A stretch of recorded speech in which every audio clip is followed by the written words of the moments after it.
สมัยเป็นพระม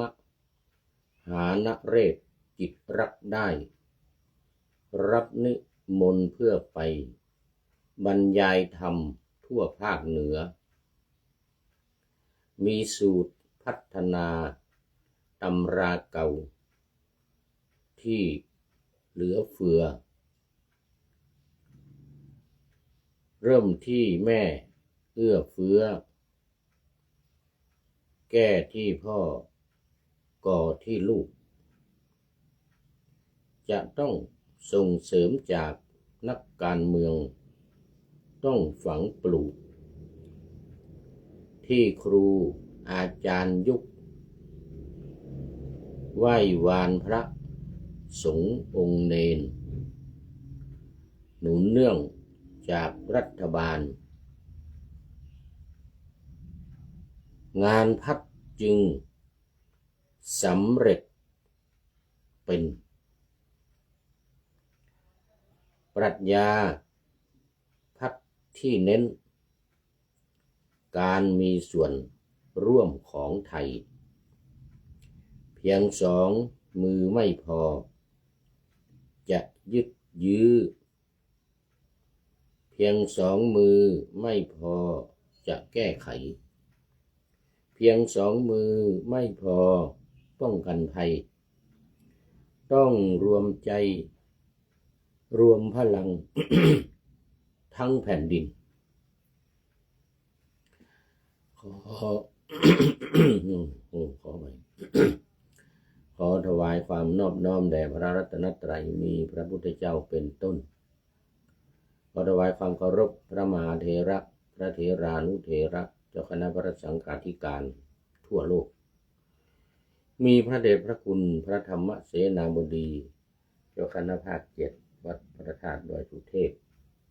เป็นต้นและขออำนวยพรแด่ท่านผู้ฟังท่านผู้ชมสาธุชนพุทธบริษัททั้งหลายวันนี้รายการธรรมทัศน์ของวัดพระธาตุดอยสุเทพออกอากาศทางสถานีวิทยุวปท2จังหวัดเชียงใหม่มีร้อยเอกจำนงปัญญาวัฒโน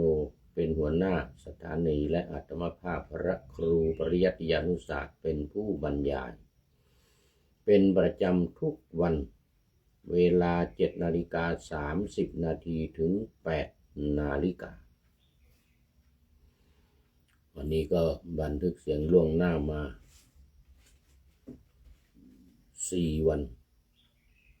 จากวัดพระธาตุดอยสุเทพผ่านทาง Facebook ไลฟ์สวัยเทพบุญและ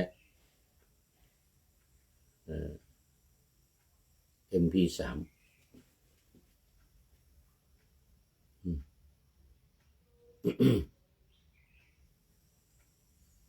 อันดับแรกจะต้องขอประชาสัมพันธ์งานวันกตัญญูของ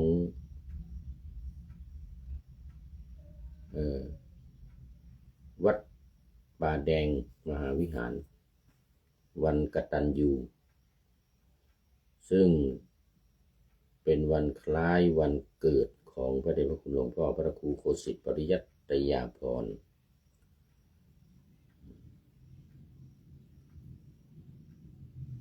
ในวันที่26 พฤษภาคมที่จะถึงนี้เวลา 9:30 นาฬิกาเป็นต้นไปก็จะมีการเจริญพระพุทธมนต์สวดมนต์ตันสืบชะตาหลวง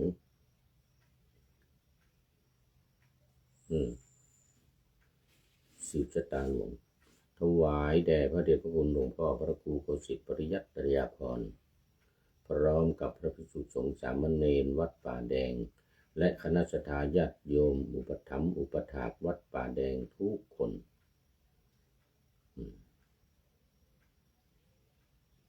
จึงขอประชาสัมพันธ์มายังสัตยาญาติโยมวัดป่าแดงวัดฝายหินวัดอุโมงค์วัดดอยสุเทพวัดโป่งน้อยห้วยทรายใน ตำบลสุเทพและในอำเภอเมืองตลอดถึงอำเภอลี้จังหวัดลำพูนนั่นก็คณะสัตยาติโยมนะวัดบ้านกลางตำบลลี้หลวงอำเภอลี้จังหวัดลำพูนซึ่งเป็นภูมิลำเนาของพระเดชพระคุณหลวงพ่อพระครูโคสิทธิ์ปริยัตยาภรณ์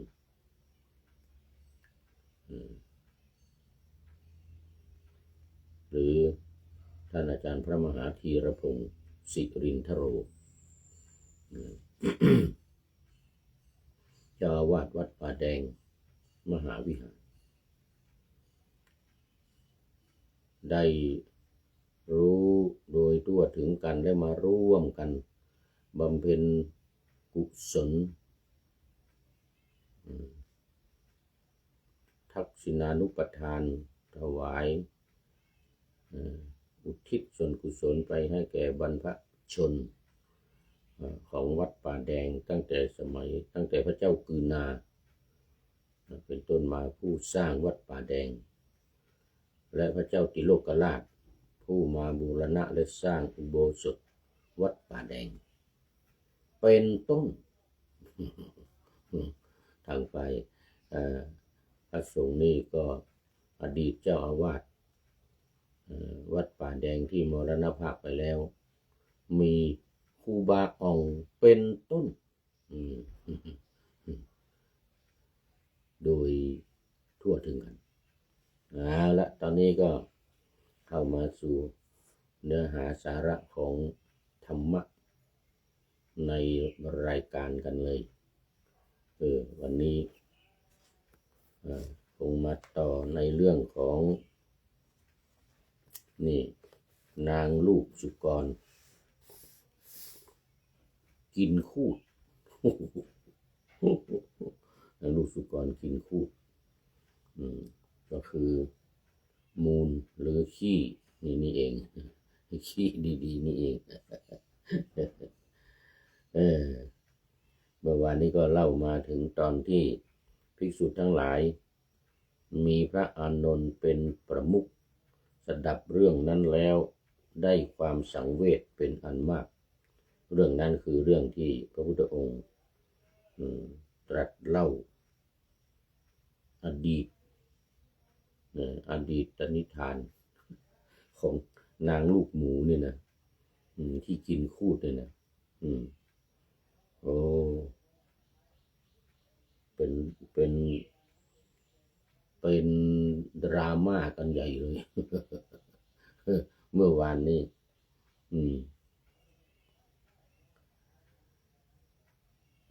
วันนี้เรามาต่อ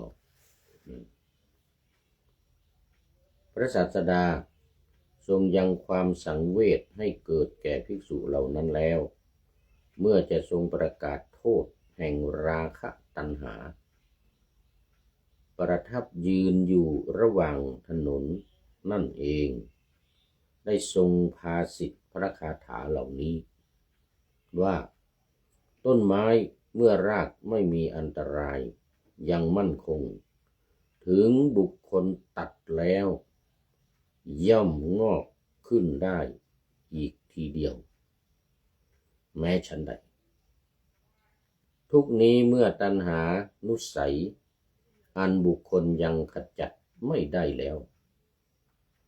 ย่อมเกิดขึ้นร่ำไปแม้ฉะนั้นใจความได้อธิบายไว้แล้วเมื่อวานนะกระแสแห่งตัณหา36อันไหลไปในอารมณ์เป็นที่พอใจเป็นธรรมชาติกล้าย่อมมีแก่บุคคลใดความดำริทั้งหลายอันใหญ่อาศัยราคะ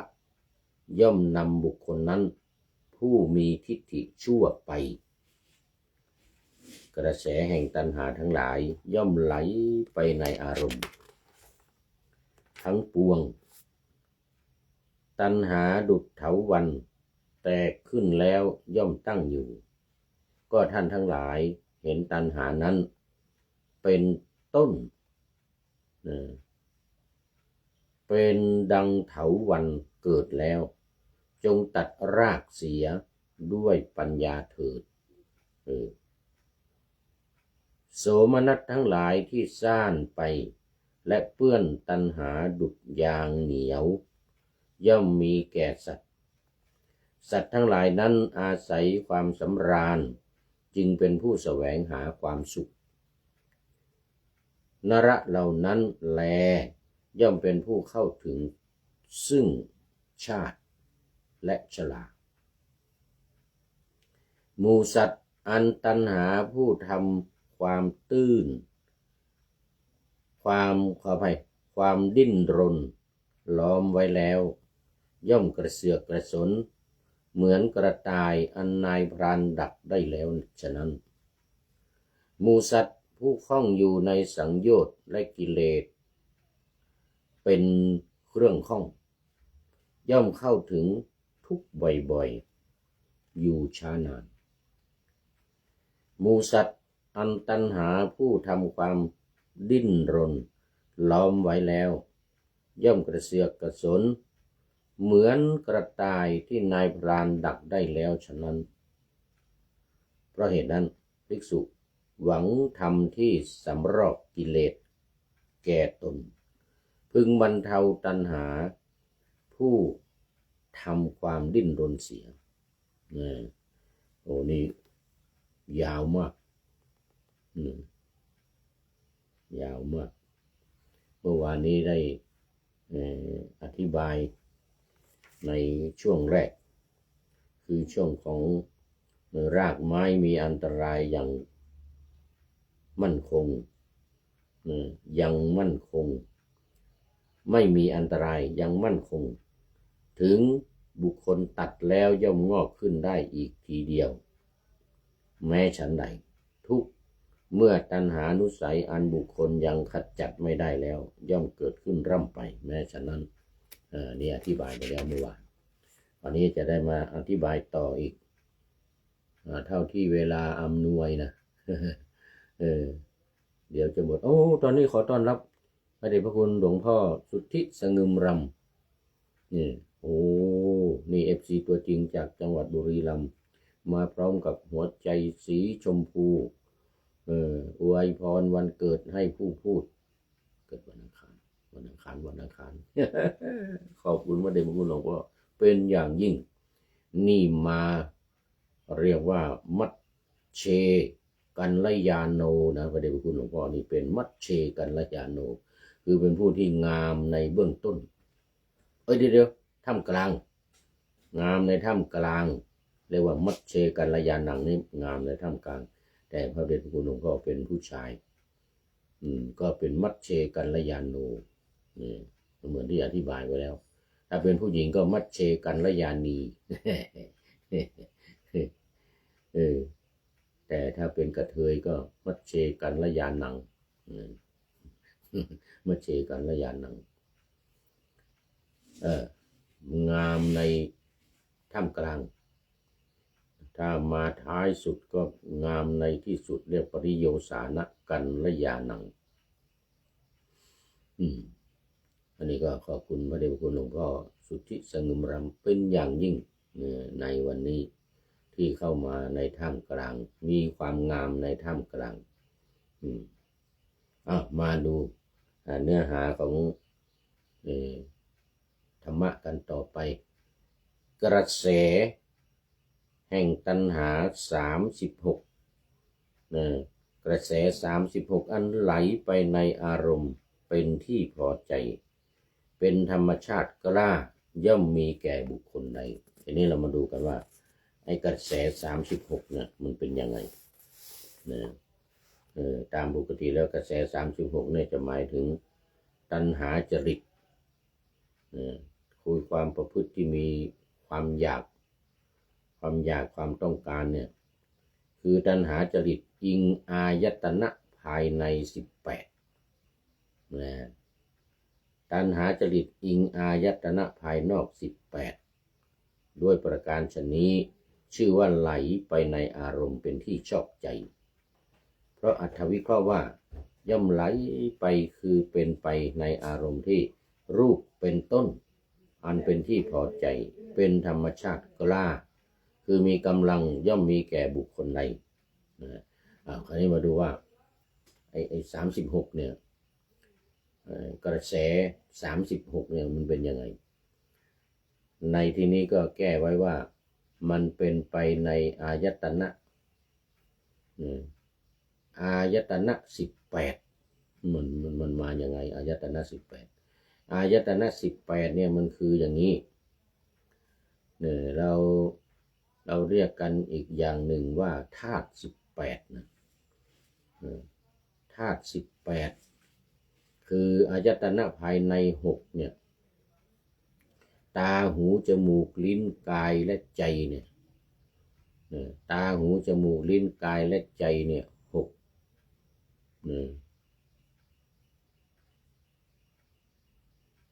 แล้วก็ไปสัมผัสกับ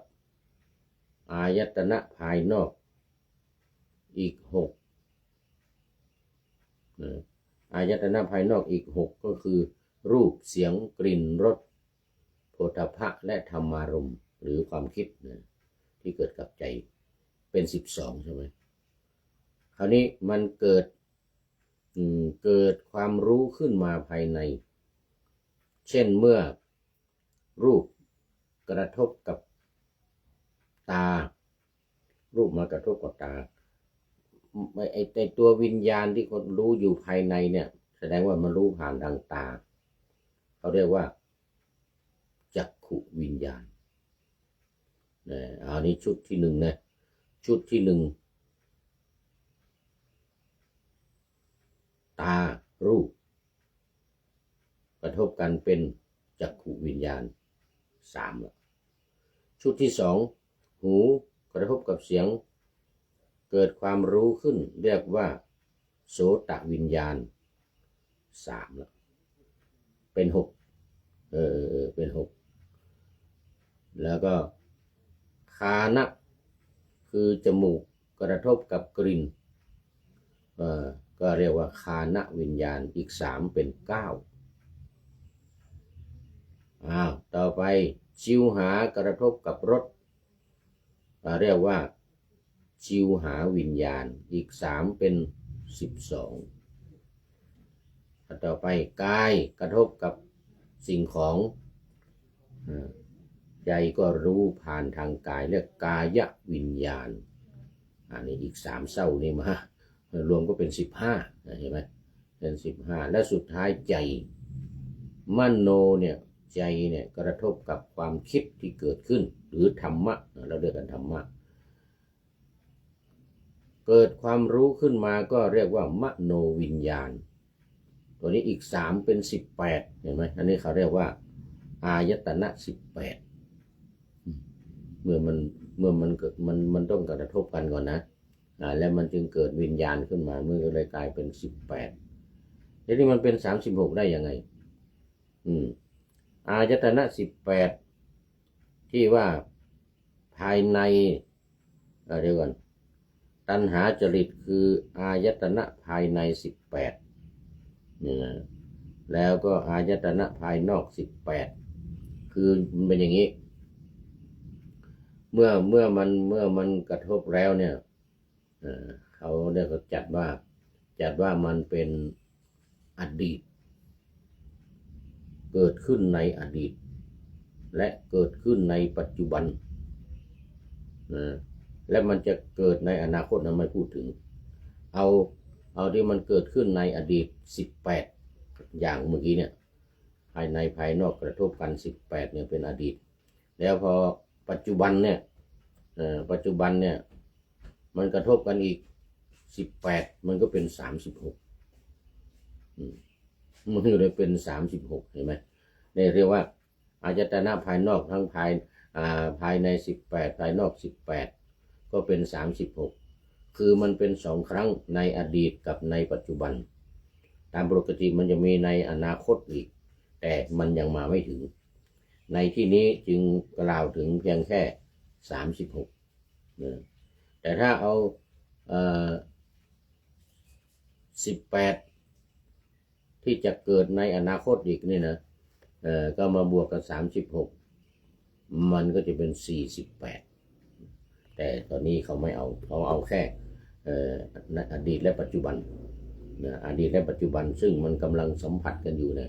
ยตากำลังเห็นรูปเนี่ยหูกำลังฟังเสียงจมูกกำลังดมกลิ่นเนี่ยเขาเรียกว่าอันนี้เป็นปัจจุบันแล้วที่ผ่านมาก็เหมือนกันในอดีตที่ผ่านมาก็ตาได้เคยเห็นหูได้เคยฟังจมูกได้ดมเคยดมกลิ่นลิ้นได้เคยรสอันนี้มันก็เป็นอีก18มันก็เลยรวมเป็น36นี่เขาเรียกว่าอาการของตัณหาจริตเนี่ยตัณหาจริตคือความประพฤติที่อิงอาศัยตัณหาเนี่ยคือความอยากเนี่ยในที่ผ่านทางตาทางหูทางจมูกทางลิ้นทางกายและทางใจนี่ภายใน6นี่เนื่องจากมันไปสัมผัสกับรูปเสียงกลิ่นรสโผฏฐัพพะและธรรมารมณ์มันก็จึงเป็นภายนอก12มากระทบกันแล้วก็เกิดความรู้ขึ้นในภายในเรียกว่าจักขุวิญญาณโสตวิญญาณขันธ์วิญญาณชิวหาวิญญาณตยวิญญาณมโนวิญญาณนี่ไหมนี่เองทั้งในอดีตและปัจจุบันก็เลยเรียกว่าตัณหาจริต36นะตัณหาจริต36เกิดมาด้วยอาศัยอย่างนี้ทีนี้ย่อมมีแก่บุคคลใดความดำริทั้งหลายชื่อว่าเป็นธรรมชาติใหญ่เพราะความเป็นใหญ่โดยอันเกิดขึ้นบ่อยๆไม่อาศัยฌานหรือวิปัสสนาอาศัยราคะย่อมนำบุคคลนั้นผู้ชื่อว่ามีทิฏฐิชั่วเพราะความเป็นผู้มีญาณวิบัติไปก็ทำให้บุคคลผู้นั้นวิบัตินะไม่เป็นสมบัติคือวิบัติคือชิบหายเสียหายไปเลยถ้าเป็นสมบัติก็จะเป็นไปในทางดี